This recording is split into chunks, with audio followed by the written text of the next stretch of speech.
losing Lisa was one thing where I thought, I'm not going to be able to get through this. And then realizing that I have a son that needs me. So, as a mom, you have to be there for your children. It was taking a long time to come to terms with the fact that she was gone and really wanted to go. It was the second saddest day of my life, other than, losing Elvis. I'm getting older, and there's so many books out there that are untruthful, a lot. And I thought, you know what, I'm just going to do and write my own book and tell it like it was, in my life, especially with Elvis. There's all kinds of things like Elvis is still alive, and no one, not no one, but a lot of fans and all don't want to believe that he's hidden somewhere, that he's still alive. I wish he was still alive, Yeah, so just clear up some things. I met him at such a young age. I wasn't ready to have a life yet. I also think, even when dating him, thinking, what am I going to do? I don't want to be a nurse. I used to go over this. I don't want to be a nurse. I don't want to be a teacher. What can I do? It was, I don't want to be a secretary. It did go through my mind when I was like in the 9th, 10th grade, what I'm going to do.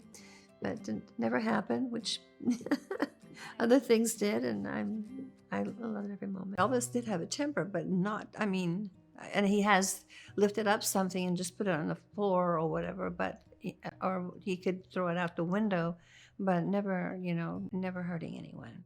In the movie Priscilla, it has in there where Elvis is on the telephone, I think talking to Colonel Parker, and he was in his office upstairs next to his bedroom. And as he's talking on the phone, the real story, he's talking on the phone. He got upset with Colonel Parker. He did. He picked up something on his desk there, and Colonel was really upsetting him, and he didn't even look, and I had just come in. He didn't know I was there, and he just lifted up and he just threw it, and by the time he got out of his hands, he's like, oh my God, and he came running over to me. That's how it really was. But I guess, with Sophia's movie, there has to be some kind of, how could I say, disruption within the relationship. So it was created, really. After Elvis passed, it went on for about 3 years until the attorneys brought me in and said, Priscilla, we're going to have to sell Graceland. And I was saying, what are you talking about? We have no money. We're not bringing any money in. And I just looked at them and I said, that'll never happen, ever. And then I left and had to find out, certain people. Who do I go to? Did my homework, and then met with a person in Kansas City that I was told that I should see. And he kind of guided me and told me what to do, thank God, because unfortunately, he died in a plane crash shortly after. And that was a shock too, because here he was kind of guiding me all the way on opening Graceland, but thank God I got enough out of it to fulfill what he had said about making sure I get the right people, the right attorneys, and the right bank. And yeah, it was a trip. It was a trip worthwhile. And we have people still. It's the second next to the White House. And now we're getting all the younger ones. And they wear their little Elvis outfits. Oh my God, it's so cute. I know there's out in the book that I did this to Lisa, I did that to Lisa. And there's a lot of people out there who doesn't want Lisa and I to be close, that's for sure. We were very close. Lisa could be hard-headed, but so could I sometimes. I'm not really as much, or I wasn't nearly as much, but she told it like it is, how she felt, and that was just a part of her. And I became used to that. It's just living life, but people are so, they go in, it's almost like they want to hear things that are bad. They're out to make money. Bottom line, they're out to make money. And when you see headlines like that in anyone's life, people want to know what's going on. But that was really created, and yeah, it's not really fair, and it's not right. We had a very close relationship. It was mother and daughter. We didn't argue that much. I mean, she was strong-willed. There's no doubt about it. And when she was stuck on something, she did it. And I knew, if she was on something and she wanted to do it, this is when she got older. She did it. She was fun to be with, but she also liked to have a few drinks and hang out with friends and stuff. We all did. We all had fun, but good fun. And she'd call me and say, Mom, you want to come over and have a drink? I may be with someone already having dinner. And I said, well, I'm having dinner right now. She goes, well, bring them all over. You know, I'm going, Oh, I love that. she liked having fun for sure. Describe like what that was like to even see your daughter in a different light after Benjamin's death and how that changed her. Oh yeah, yeah. He was the love of her life, absolutely the love of her life. And she just didn't want to be here anymore. She wanted to be with Ben, and that's all she kept saying. And I said, Lisa, well, you've got the twins. You have to take care of the twins. And she tried. She really did try, but then she just couldn't take it anymore.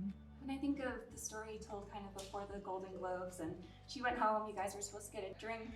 Is there anything that you kind of wish that you had told her that night if you did end up going together? But I did. I asked her if she was okay. She did that. She admitted to me, Mom, we were getting ready to go to to have a drink, and we were walking to our cars. She had hers, and I had mine. And then she said, Mom, I don't think I don't feel good. My stomach hurts. And I go, oh. She goes, I think I'm going to go home. And I said, absolutely, go home and take care of yourself. And little did we know, how bad it was. It struck all of us. We were just dumbfounded. We were there all day long. I was there with Danny, her ex-husband, Michael, her ex-husband, but they were all friends. All of us were friends, still are, with Michael and Danny and the family. And we waited, and Lisa really wasn't breathing. She was on the ventilator for 8, 9 hours, 10 hours. We were there waiting and hoping and praying until the doctor came in and said, Priscilla, I'm so sorry. She's gone. And all of us that were there were just like, couldn't believe it, didn't want to believe it. And it was hard on all of us. Still is. But like I said, she wanted to go. She did not want to be here. She wanted to be with Ben. She wrote me beautiful letters at school and at home, how much she loved me and how great I was as a mom and blah, blah, blah. Everything you want a mother would love to hear, And I fortunately I have it all on paper. And I go to them every once in a while and read them just to have that nearness with her, and hold on, still try to hold on. But yeah, it hasn't been easy at all. And my heart goes out to all mothers who lose a child. You never really get over it. I almost thought I lost Navarone, to be honest with you. We were visiting a friend who just got 2 camels. They rescued them from the circus, and there was only a couple of days that she had. Very proud to have them. And then she asked us, do you want to come and see them? And I brought Navarone with me, and he just went over, and we were petting them. And the next thing happened, the camel bit him in the head, and there was blood spurting everywhere. And I was like, oh my God, I'm literally freaking out. We have to do something. And of course people were coming around, and everyone's blood dripping down his face, and I thought I was going to lose him for sure. And then you couldn't see anything. Everything was, we had to rush him to have the ambulance come. And now he went to the hospital, and he had, I think, 37 stitches in his head. And he was very, very, very lucky. I was told, the doctor said he was very lucky. He said it had gone that much more would have been in his brain. He had some issues, going through a bad, bad time. Him trying to, try to get off drugs. Had a difficult time. It was hard. I went through that with him. And finally one day he came to me. He says, Mom, I want to get off drugs. I don't want to do this anymore. I don't want to hurt you anymore. I lost some friends, and he goes, I have to get up. Will you help me? I said, I will absolutely help you. So he stayed at my home. I slept with him every night, and he had withdrawals every night. And I don't wish that on anyone, because there's really nothing, you can do. You can't give them more drugs, that's for sure. They have to go through it. And that time is really bad. You're going through it with them. I would be in bed with him, and he'd move, and Mom, I'm hurting. He goes, my legs hurt. I get up and I rub his legs, and I'm massaging his legs. And now I know what it's like with someone who goes through withdrawals, and it's horrible. Just that alone, you want to stay away from the drugs, because you go through so much. The pain, and a lot of people can't get through it and go right back to it. But we made it. It was the 5th day, I believe it was. And it was like, my God, I never thought it was going to happen. And he's been dry ever since. So I'm really happy for him. There's a lot of drugs out there, a lot of kids doing it. And I didn't know. I didn't have a clue. He hid it. And that's what kids do that are on drugs. They hide it. Meaning from their parents, and not just the drugs, but them not being around that much. They know when to come around. So I learned a lot for sure. You have to accept it. It was hard. That was hard for me. You don't want to believe it. You don't want to let them go. You want to hold on to them. And it's a choice that they make. And that's the other thing, is that no matter what you want to do with them or take them, they have choices, and they won't do it. They don't want to go to rehab. They don't want help. They'll say, I can do it myself. But Navarone did that. I can do it myself, Mom. Tried a couple of times. It can't happen. So it's very, very difficult on a parent. But you can't leave them. You cannot walk away. You've got to be there for them. You have to be that phone call to ring. If I wasn't there with my son, I would literally just pass out. So you have to be gentle, be understanding, and just keep talking to them. Look what's happening to you. Look how you're feeling. Look where you are right now, with your thoughts, with your body, the fact that you're tired all the time, or you're lonesome, or you got to be there for them no matter what, and just talk to them. And hopefully one day they'll come out of it. May happen, it may not, but, it took a long time. But he was ready. Navarone was ready, yeah. I got lucky. Riley and I never had a problem. Riley traveled a lot. She was working at a young age, in fashion, and she was, she was always busy.